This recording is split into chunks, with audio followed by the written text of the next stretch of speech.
Hello viewers, வணக்கம் and welcome back to my channel. Shanmugam Bharani சீரியலுடைய அடுத்த எபிசோடுக்கான ப்ரொமோ என்ன அப்படின்றத பார்க்கலாம். அதுக்கு முன்னாடி இது வரைக்கும் நம்ம சேனலை நீங்கள் சப்ஸ்கிரைப் பண்ணலைன்னா பண்ணிக்கிறங்க. கூடவே இருக்க பெல் ஐக்கானையும் கிளிக் பண்ணி அதில் ஆல் அப்படின்ற ஆப்ஷனையும் கிளிக் பண்ணிக்கிறங்க. அப்போ தான் நான் போடக்கூடிய வீடியோ உங்களுக்கு உடனுக்குடன் நோட்டிஃபிகேஷனாக வரும்.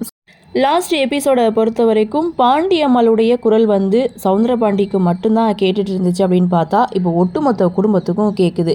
என்ன ஏதுன்னு பார்க்கும்போது அது எப்படி உருவாக்குனாங்க அப்படின்றத சிவபாலன் அண்டு வீரா இவங்க 2 பேரும் சண்முகத்துக்கு எக்ஸ்பிளைன் பண்ணுறாங்க. ஹோலோகிராம் மூலமாக தான் பாண்டியம்மாவை நாங்கள் வர வச்சோம் அப்படின்ற மாதிரி எல்லாரும் பேசிகிட்டு இருக்கும்போது ஸோ அவங்களுடைய சவுண்ட் எஃபெக்ட் பார்த்திங்கன்னா வெளியில் கேட்குது. கேட்டதும் எல்லோரும் செம்ம ஷாக் ஆகுறாங்க. எங்களுக்கு மட்டும் கேட்ட குரல் இப்போ எல்லாருக்குமே கேட்குதுன்னு சொல்லி சவுந்தரபாண்டி செம ஷாக்கிங்கில் இருக்காங்க. இந்த விஷயம் பரணிக்கு தெரியாது. அப்படியே சீனை கட் பண்ணால் சண்முகம் பரணி இவங்க 2 பேருடைய கன்வர்சேஷன் அப்படின்னு பார்க்கும்போது சண்முகம் கடையோட கணக்கு வழக்கெல்லாம் உட்காந்து ரூமில் பார்த்துட்ருக்காரு. அப்போது பரணி வந்து சின்ன கடை, அந்த கடைக்கு கணக்கு வழக்கு பார்த்துட்ருக்கியான்னு சொல்லி கேட்கும்போது உன்னுடைய ஆசை என்ன என்னுடைய ஆசை என்னன்னு சொல்லி 2 பேரும் மாற்றி லெட்டரை வந்து எழுதி வச்சுக்கிறாங்க. அதில் பரணியுடைய ஆசை அப்படின்னு பார்த்தீங்கன்னா சண்முகத்துக்கு ஒரு பெரிய சூப்பர் மார்க்கெட் கட்டி கொடுக்கணும், அதில் அவனை முதலாளியாக பார்க்கணும் அப்படின்றதான் இங்கே பரணியுடைய ஆசை. அதே சண்முகத்துடைய ஆசை அப்படின்னு பார்க்கும்போது பரணிக்கு ஒரு பெரிய ஹாஸ்பிட்டல் கட்டி கொடுத்து, அதாவது மல்டி ஸ்பெஷாலிட்டி ஹாஸ்பிட்டல் கட்டி கொடுத்து அதில் பெரிய டாக்டராக வச்சு பார்க்கணும் அப்படின்றதான் சண்முகத்துக்குடைய ஆசை. ஸோ இவங்க 2 பேரும் இப்படி பேசிகிட்டு இருக்காங்க.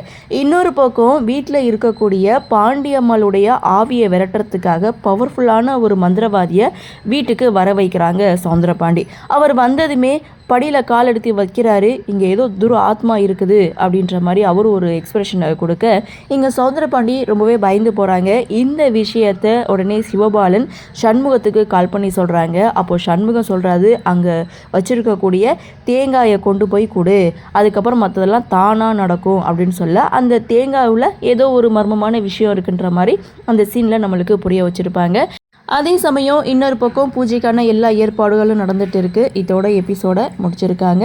அடுத்து என்ன நடக்கும் அப்படின்ற ஒரு எதிர்பார்ப்போட லாஸ்ட்டு எபிசோடை முடிச்சிருக்காங்க. சரி, ப்ரொமோ அப்படின்னு பார்க்கும்போது சனியன் சவுந்தரபாண்டி இவங்க 2 பேரும் ஏற்கனவே ரொம்பவே பயந்து போயிருக்காங்க. சிவபாலன் சண்முகம் இவங்க 2 பேரும் சேர்ந்து ஒரு பிளானை வந்து போடுறாங்க. அதாவது சிவபாலன் சவுந்தரபாண்டியை தர்காவுக்கு கூட்டிகிட்டு போகிறாங்க. அங்கே பாய் வேஷத்தில் நம்ம சண்முகம் தான் இருக்காங்க. அப்போ இவரை பார்த்ததுமே உங்கள் வீட்டில் ஒரு பெண் ஆத்மா இருக்குது, துஷ்ட சக்தி இருக்குது, அது பொல்லாதது அப்படின்ற மாதிரி சொல்ல ஸோ அங்கே வந்து ஒரு புதுசாக குழந்தை பிறந்திருக்கணுமே அப்படின்னு சொல்லும்போது ஆமாம் பிறந்திருக்கு, ஆனால் இன்னும் நாங்கள் வீட்டுக்கு கூட்டிகிட்டு வரலன்னு சொல்கிறாரு சிவபாலன். அதற்கு சண்முகம் சொல்கிறாங்க, தூய ஆத்மா அந்த வீட்டுக்குள்ளே வந்துருச்சுன்னா இந்த ஆவி வந்து வீட்டை விட்டு போயிடும் அப்படின்ற மாதிரி, ஏன்னா அந்த தூய ஆத்மாவை வீட்டுக்கு அழைச்சிட்டு வராமல் இருக்கீங்கன்னு சொல்லி சண்முகம் பாய் வேஷத்தில் இங்கே சவுந்தரபாண்டிக்கிட்டே பேசிகிட்டு இருக்காங்க. சவுந்தரபாண்டி திருன்னு முழிச்சிட்டு இருக்காரு. இவர் உடனே வீட்டுக்கு போயிட்டு எசக்கியையும் குழந்தையும் கூட்டிகிட்டு போவாரா இல்லை சண்முகத்துடைய இந்த ட்ராமாவை கண்டுபிடிப்பாரா அப்படின்ற ஒரு எதிர்பார்ப்போடு இந்த ப்ரொமோவை கொடுத்துருக்காங்க.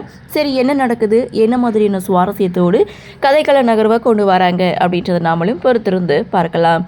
இந்த ப்ரோமோ பற்றின உங்களுடைய கருத்தை வழக்கமாக கமெண்ட் செக்ஷனில் பதிவு பண்ணுங்கன்னு சொல்லி இந்த வீடியோவிலிருந்து விடைபெறுகிறேன். நன்றி, வணக்கம்.